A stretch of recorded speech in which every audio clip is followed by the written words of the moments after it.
Hey everyone, welcome to another edition of Catholic Cocktails. This is the weekly video production of Salt and Light Catholic Radio in Boise, Idaho. It's where we sit down and raise a glass and have a toast with some of our famous saints in the Catholic faith, all based on this book here, Drinking with the Saints by Michael P. Foley. So each week we introduce the saint or the feast of that day or that week. We introduce the drink here as well. Then we send it over to Teresa Zappetta, who's our kind of saint expert. She talks about the saint or the feast, sends it back to us. We introduce the ingredients that go into the drink, as well as our bartender. They talk a little bit about it. They're going to make the drink for us, and then Brian and I will try it, and we get to talk about everything that we learned for the day. We learned so much on this program. Hopefully you do too. We are highlighting this week St. Padre Pio, and the drink that we are making is the Black Devil. And we'll find out why those two have anything to do with one another. But that's what we're going to do. So we need some light rum, some sweet vermouth, and maybe a black olive if you're into that sort of thing. Some people don't. They do the green. They're not just They're for green Thanksgiving. only. Yeah. Green olive only. So what do we need as far as hardware? So hardware and glassware, you're just going to need a ice strainer, your shaker, and a martini glass. That's right. So now we know what we're making and how we're going to make it. So let's send it over to Teresa Zappetta and learn more about St. Padre Pio. On September 23rd, the church celebrates the feast of St. Padre Pio Pietrelcina. If Padre Pio had not been alive in such recent times, I'm thinking we might be tempted to group him with those ancient saints whose spiritual favors were so extraordinary. We think they're probably just myths and legends. But this is not the case with Padre Pio. In fact, he died as recently as 1968. So we have quite a bit of evidence that his spiritual favors were indeed extraordinary. He was born on May 25th in 1887. He was born Francesco Borgione. He was a spiritual child right from the get-go. At the age of 5, he had already dedicated his life to Christ. He would hold two-way conversations with his guardian angel, Jesus, and Mary. That was so commonplace to him that he thought that was an experience that everybody had. His parents were poor peasant farmers, so he spent a lot of time in the fields watching over their small flock of sheep.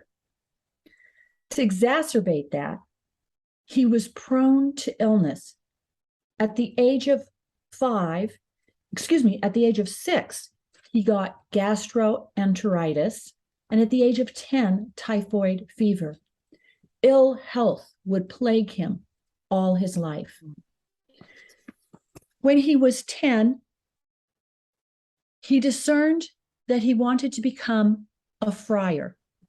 His parents were extraordinary. In fact, the whole community really supported him in his religious aspirations.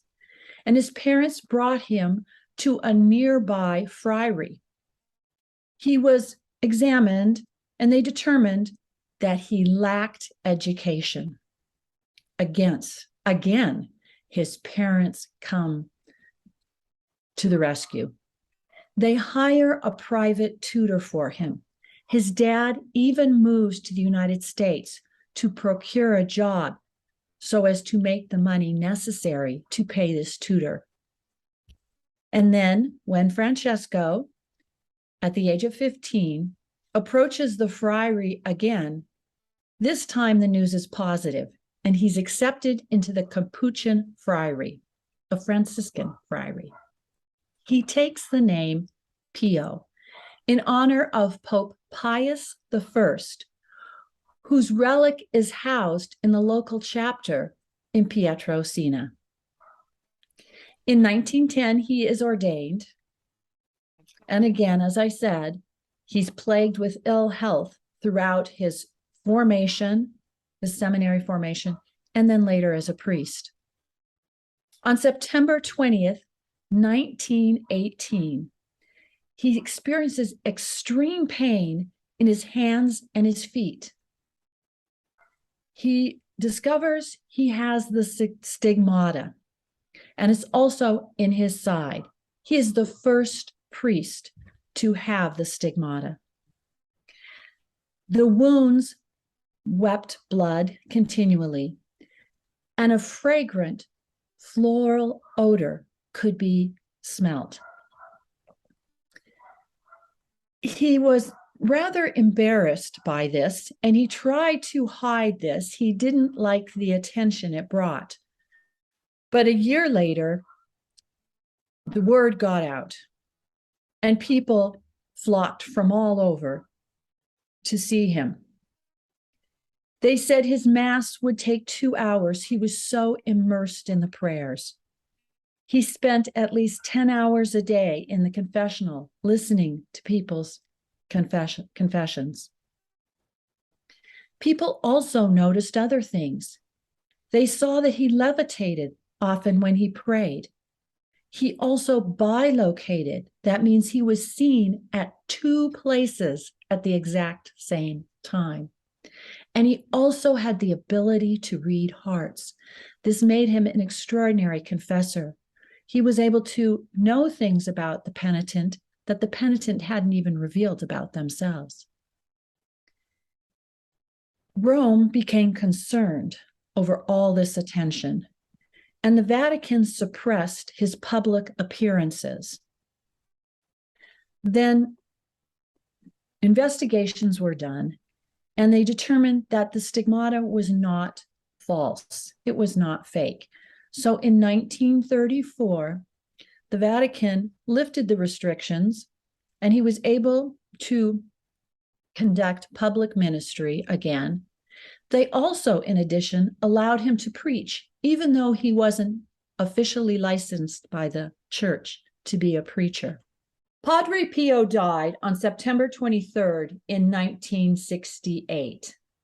Previously to that, Pope Paul VI reviewed the controversies surrounding Padre Pio and dismissed any concerns over his conduct and the authenticity of his stigmata.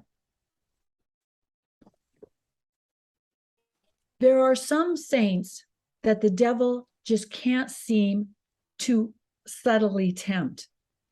Padre Pio was one of those. This devil wanted to suppress the good work he was doing. And so he actually revealed himself and abused Padre Pio physically. Padre Pio would often have bruises all over his body from the physical battles that the devil engaged him in.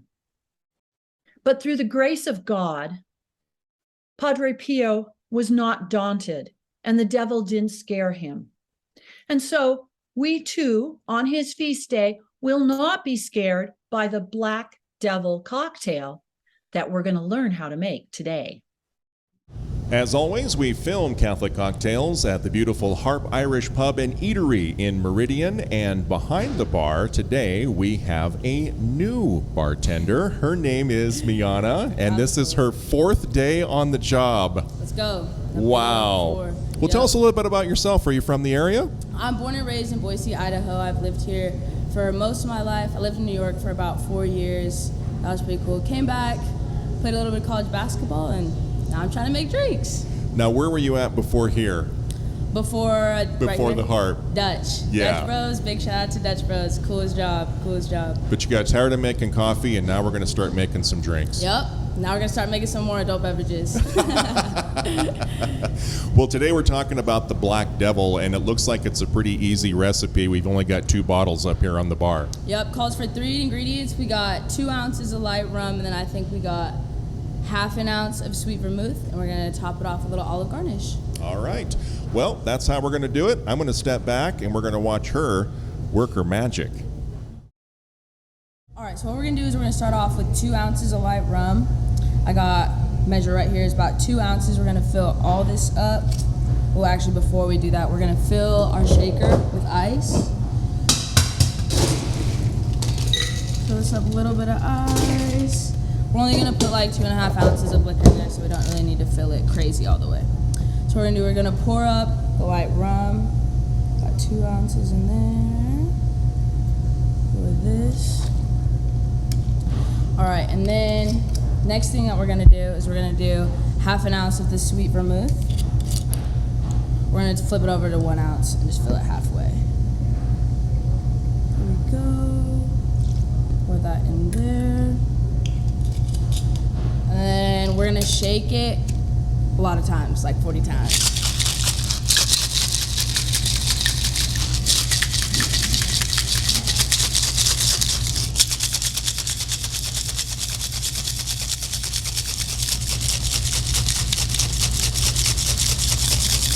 All right, I don't know if that was about 40, but that was a lot. So we're gonna take that off now. And then we're gonna take our cocktail glass. We're gonna take our strainer. We're just gonna pour it in there.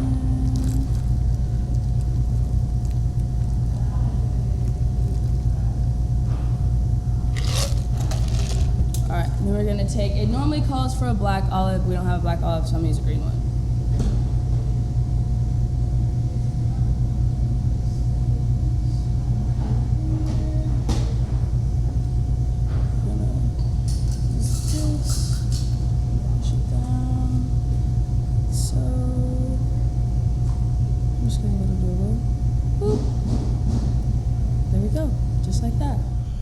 All right. Well, we were discussing that maybe if we had used a dark rum, maybe it would have turned a little more black. Yeah. And then, I don't know, a black olive on top. I could probably do with or without that part. I mean, I understand presentation and garnish and all that, but I don't know that it would necessarily make or break the drink.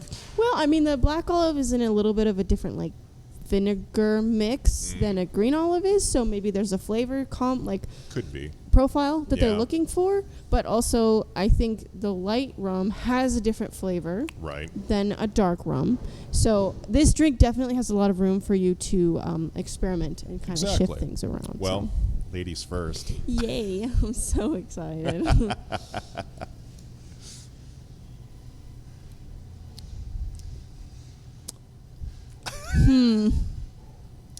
Swing and a miss? It's underwhelming, in my opinion. Underwhelming. Interesting. I've never had sweet vermouth, so I'm not sure what to expect. I think we've put it in something, but it's been so overpowered by other things that you can't really like. Yeah, I can't put my finger on it either. The don't olive, know. however, is mine. Which she really didn't put up much of a fight, did she, ladies and gentlemen? Dang it. Oh, rats. Curses. He took the olive. Anyway, if you like simple martini-ish drinks, because light rum is kind of similar to vodka in a way. Like the flavors are similar. But yeah. So if you do experiment and try the dark rum, let us know in the comments below and see what you think about this. But back to Padre Pio. Put my notes the right way here. I'm ready. Modern day saint. He died in 1968. Yeah, that's cool to think about. Yeah.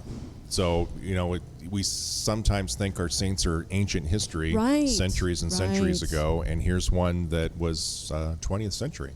Well, that's how I felt about Blessed Carlo. Yeah. Like, he is so close, and it's like, we have so many saints that are popping up more and more that I'm learning about that were like early 2000s, maybe even like 2010s. They like died usually of leukemia or something like that. But well, here's one that had basically holy superpowers. As Teresa had mentioned, he was gifted with these extraordinary spiritual favors, levitation. Right. I'm not sure how I would feel in the 1950s walking in and seeing a priest levitating like that.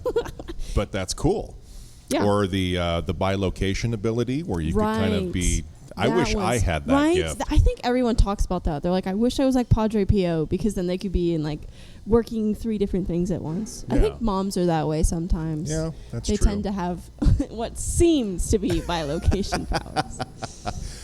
Reading hearts, she'd mentioned 10 plus hours in the confessional. Oh, yeah. I heard he's amazing. He was amazing at confession. So if you went to confession and you gave all the sins that you were willing to confess, and he's sitting there tapping his foot like, and? Willing to confess. Yeah. Right? I actually would love to be able to go to a confession with a priest like that, because then they could tell me what I could really work on, Right. you know? Not that I'm one who goes into confession is like not telling everything, but like, I don't know. I just Sometimes think that it slips your mind. Right. Like you can forget, which the church has a whole thing on that, but having them like give that spiritual direction and be able to be like, this is what is actually the root of this. Right. Then you could start focusing on the root of the problem rather than just the symptom. Yeah. Right. Yeah. The other thing is the stigmata, being the first priest to exhibit those wounds of Christ. And that, and you can see pictures of it again, modern day saints. So Yeah. you see pictures of him with his hands wrapped. Right. He's at mass trying to like hold cups and stuff, and it's rough for sure. Yeah. So those were these holy superpowers that he was granted with. But as we all know, anybody who watches Marvel and DC movies, every superhero has his arch a nemesis. Yep. Guess who it was? Yeah. Satan. Himself. To quote the church lady from Saturday Night Live. Satan. Himself. Oh man, but so many times, like he was kind of like Brian and I were talking about this earlier. He's similar to Saint John Vianney insofar as his constant battles with the devil, like personal. Like we're talking, the devil would show up in his bedroom type And stuff. beat him up. Yeah. He had the bruises to prove it. Like Scary stuff. what was it, like every night or something like that? Something ridiculously common. But I watched a movie as a kid. He was one of those saints that like really stuck out to me. And I watched a film that they did on him, and it was really, really powerful because, I mean, they didn't necessarily show him getting beat up too much. I think there was one scene where they had a guy come in playing the devil, but the devil had disguised himself as a priest. Oh, wow. And so he like shows up in Padre Pio's bedroom, and he's like trying to tempt him, like we talked about and whatever, and Padre Pio's, like, be gone, and then the devil starts like throwing him around the room, and that's a lot to handle as a little kid, but still it's really important to know that these saints weren't afraid, and I think that's the key. I mean, they might have been their human side, but they always trusted in God. Saint John Vianney, once again, he was like, oh, he's my buddy, he's my pal, right? That was funny. So we hang out so much together. Right, exactly. Something else that stood out as far as Padre Pio goes is when he announced that he wanted to join the priesthood, how supportive his family and his community were. And I think that's a lesson to all of us here today, that we really need to start fostering that idea of vocations, of religious life. Talk to your kids, your grandkids, your godchildren, or other young people that you know that you come across. Have you ever thought about joining the priesthood? Have you ever thought about religious life? Right. And help them to discern that, because these kids are bombarded with so much noise. It's scary. It's big time scary, in my opinion. To offer up your entire life and not knowing if you're able to do it. Some people aren't called to it, and that's okay. It's not like bad or anything. There's this whole stigma where it's like, well, I don't think I'm called to be a priest. It's like, that's fine. That's totally fine, as long as you've given it at least some thought, But if your kid comes up to you and is like, hey, I want to discern this, maybe they're not even sure yet. I've heard of so many parents who like don't support that, or grandparents or whomstever. Well, you're the only boy in the family, and I want grandkids to carry on the family name. I actually have a friend who's kind of going through that right now. Yeah. She's an only daughter, and she's very seriously discerning the religious life, and her parents aren't being very supportive of that. And I'm like, I can't imagine that. My parents are very supportive of what I do, but when you're trying to make that big of a step and offer your life to God, and you're having physical hurdles to have to overcome, it's huge. It's a huge challenge. So, also something, the Padre Pio movie that's being made with Shia LaBeouf, who, if you know him as an actor, has had his fair share of scandals over his career. Quite the he's bad boy, Hollywood bad boy. I don't know if you'd go so far to say that, but I was really surprised that he had been cast. And I guess Bishop Robert Barron had recently sat down to do an interview with Shia. Yeah, they talked about his recent conversion to Catholicism and how the Latin Mass was a huge influence on that for him, and he just talked about how he fell in love with it and how the Mass really called to him because he didn't feel like they were trying to sell him something or it was showy or whatever. It was just a glimpse into something beautiful, and he said it was life-changing, obviously. So Do you happen to know when it's supposed to be coming out? The movie? I do not know when it's coming Okay. out. we haven't heard Mixed reviews on the trailer, I've heard, but to each their own opinion. So go and watch it. Go and watch it before you listen to what I've heard about it. So All right. Well, that wraps it up for this week. We hope you've enjoyed this episode on St. Padre Pio. Again, try the drink. Maybe you have some variations. Share it in the comments below and let us know what you think. yeah, subscribe to our Facebook, Salt and Light Catholic Radio, our Instagram. We have podcasts and the morning show and all sorts of stuff going on the website. So go ahead and check that out. And then next week, Ooh, what's coming up next week? we're going to be learning about the archangels. Yay! And trying a cocktail called St. Michael's Sword. That's right. So it's pretty Don't exciting want to miss stuff. that. So until then, St. Padre Pio, Pray for for us. us. Cheers. Cheers, everybody.